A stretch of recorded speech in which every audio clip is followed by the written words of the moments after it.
very perspective from a mental health carer, how robust are your inputs? For example, my son has had schizophrenia for over 20 years, and when he gets ill, he sort of shuts down and sort of reflects it back. He knows the things not to say. I call my careful concealment. Do you have a safe mode, like a sort of a reality check built into your system to take a perspective from a carer into account? I think you've improved the robustness of the inputs. Jump in, jump out. Yeah, I think I've understood the question, but correct me if I'm wrong. Are we giving too much information away into the public arena so that patients might be able to say what we want to hear rather than what's actually going on? There's an element of that must be mentioned. Yes. It is interesting, isn't it? And in fact, when I first presented the map to fellow GP colleagues, there was a GP who turned around and said, God, put that down, because if patients see it, they'll be in presenting this and expose my lack of knowledge. And I didn't quite know how to respond to that question.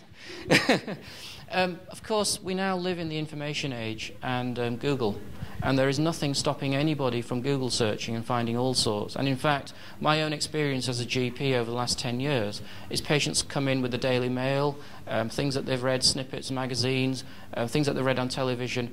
I'd rather bring them to my page. I'd rather, if they are going to come and bring something, bring them the map.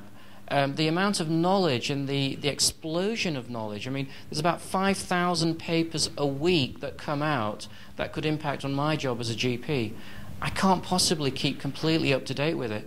But I bet you if you had schizophrenia, if you've got a son who's got schizophrenia, and he sees the latest Map of Medicine update on schizophrenia and looks at his own care and says, do you think this might be an opportunity? I'd actually thank him for that.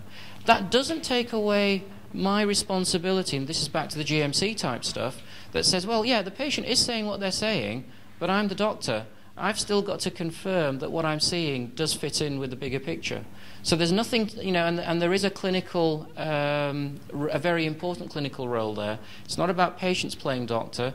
It's about patients bringing information. It's back to the two experts. The clinician is an expert, and the patient is an expert, and the third expert supports both of them. I think what I'm saying is the fourth expert is the carer perspective. I agree, completely so, yes. Sorry, quite agree. I think it's